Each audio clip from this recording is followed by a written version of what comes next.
আমি কিছুদিন আগে বিয়ে করেছি, আমার ইনকাম কম। আমার মা বাবা বলেন প্রতি মাসে 10,000 টাকা করে দিবা, তা না হলে আলাদা খাওয়া। মা বাবা কিছুতেই বুঝতে চান না। এই মুহূর্তে আমি কী করব? যিনি অল্প উপার্জন করছেন, এদিকে বিবাহের কারণে মা বাবা চাপ দিচ্ছেন টাকা পয়সার জন্য, তার কর্তব্য হলো মা বাবার ব্যয়ভার বহন করার জন্য তার সাধ্য অনুযায়ী তিনি টাকা পয়সা দেবেন। এই সাধ্য অনুযায়ী টাকা পয়সা দেওয়াটা তার কর্তব্যের মধ্যে পড়ে। এর বাইরে তিনি মা বাবার যে কোনো চাওয়া পূরণ করতে বাধ্য নন। কোনো মা বাবা যদি সন্তানকে এমন কোনো অ্যামাউন্ট টাকার অঙ্ক দিতে বাধ্য করেন, চাপ প্রয়োগ করেন, যেটি দেওয়ার সামর্থ্য তার নাই, তাহলে সেই টাকা দেওয়া সন্তানের উপরে ফরজ বা ওয়াজিব নয়। কারণ আল্লাহ সুবহানাহু ওয়া তাআলা বলেছেন, লা ইউকাল্লিফুল্লাহু নাফসান ইল্লা উসআহা। মানুষের সাধ্যের বাইরে কোনো কিছু আল্লাহ তাআলা মানুষের উপরে চাপিয়ে দেন না। আপনার বাবা, আপনার মা, তাদের ভরণ পোষণ এর কোনো ব্যবস্থা যদি তাদের নিজেদের না থাকে, আপনার অন্য ভাই বোন কেউ দেওয়ার মতো না থাকে, তাহলে সেক্ষেত্রে আপনি আপনার সাধ্য অনুযায়ী তাকে তাদের ভরণ পোষণ দিতে হবে। এই ভরণ পোষণ দেওয়ার ক্ষেত্রে আমাদের মাথায় রাখতে হবে যে এটা হবে সাধ্য অনুপাতে। আমার সাধ্য যতটুকু আছে ততটুকু। আপনি মাসে 10,000 টাকা কামাই করেন, আপনার নিজের যা না হলে নয় সেটা রাখার পর বাবা মার জন্য যতটুকু সম্ভব হয় আপনি তাদেরকে টাকা দিবেন। এখন তাদের ডিমান্ড মাসে এত হাজার টাকা, আপনার এত হাজার টাকা দেওয়ার সুযোগ নাই, তো তাহলে সেটা আপনার উপরে ফরজ ওয়াজিব না। এই সমস্ত ক্ষেত্রে মা বাবাকে বিনয়ের সাথে নিজের অপারগতা প্রকাশ করতে হয়। আমরা অনেক সময় ঝগড়াঝাটি করে পরিবেশটাকে ঘোলাটে করে ফেলি। হ্যাঁ, তুমি এত টাকা বলো, আমি কোত্থেকে দিব, তোমার বিবেক বিবেচনা নাই, এ সমস্ত দরকার নেই। দেখো, তুমি বলেছ আমি দিতে পারলে আমার কাছে ভালো লাগতো, কিন্তু আমি পারতেছি না, আমার কাছে খারাপ লাগছে, দোয়া করো, আল্লাহ কখনো সামর্থ্য দিলে, তৌফিক দিলে আমি দেব। এভাবে নিজের অপারগতার কথা বিনয়ের সাথে প্রকাশ করে আপনি যদি না দেন, আপনার কোনো গুনাহ হবে না।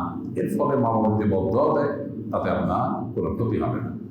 কিন্তু মনে রাখতে হবে যে আপনার সাধ্যে কতটুকু আছে সেটা আপনি জানেন। আপনি যদি লুকোচুরি করেন, আপনি ব্যাংক ব্যালেন্স করছেন, আপনি অন্যান্য দিক থেকে জমাচ্ছেন, আর মা বাবার দেওয়ার বেলা এসে বলতেছেন না এখানে আমার নাই, তো এটা তো আল্লাহ তাআলা দেখছেন, তাহলে সেটা তো আল্লাহ তাআলা সুবহানাহু ওয়া তাআলা অবশ্যই আপনাকে পাকড়াও করবেন। এজন্য আপনার পুরো পরিস্থিতিটা কি সেটার উপর অনেকখানি নির্ভর করবে। মা বাবার জন্য খরচ করলে আল্লাহ সুবহানাহু ওয়া তাআলা কোনো না কোনোভাবে সন্তানকে পুষিয়ে দেন, বরকত দিয়ে দেন। এজন্য কিছু কিছু খাত আছে, এই খাতগুলোতে খরচ করলে আমার কমে যাবে, আমি লুজার হয়ে যাব, এই চিন্তা করা বোকামি ছাড়া কিছু না।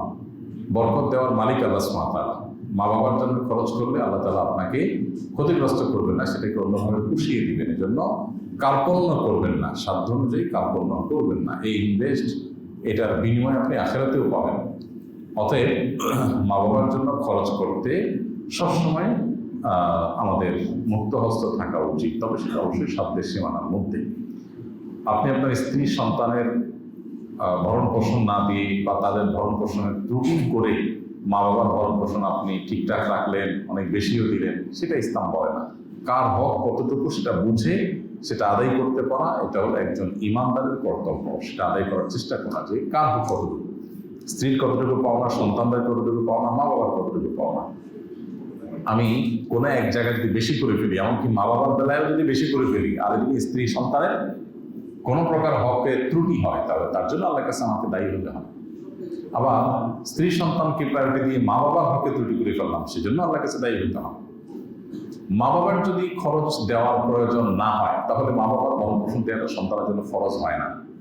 যেমন মা বাবার নিজস্ব ইনকাম আছে, উপার্জন আছে, যেভাবেই হোক তাদের মাস চলে, খেয়ে পরে বেঁচে থাকতে অসুবিধা হয় না, এই ব্যবস্থা আছে, তাহলে সন্তানের পরে তাদের ভরণ পোষণ দেওয়া ফরজ হয় না। কিন্তু যদি মা বাবা যদি স্ত্রী এবং সন্তানের ভরণ পোষণের ব্যবস্থা থাকেও, বিশেষ করে স্ত্রীর যদি নিজস্ব ব্যবস্থা থাকেও, তারপরও সামনে কোনো কর্তব্য হয় স্ত্রীর ভরণ পোষণের ব্যবস্থা করা।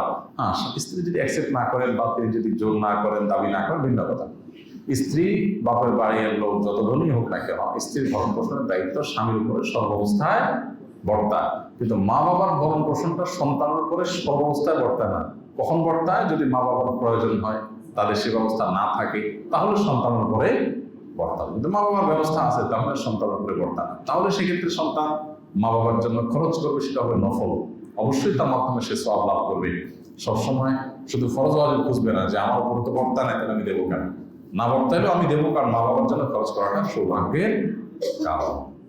তাহলে শরিয়ার মাত্রা কোথায় কতটুকু আছে সেটা জেনে আমাদেরকে আমল করতে হবে, তাহলে ইনশাআল্লাহর কাছে নাজাত লাভ করতে পারবো।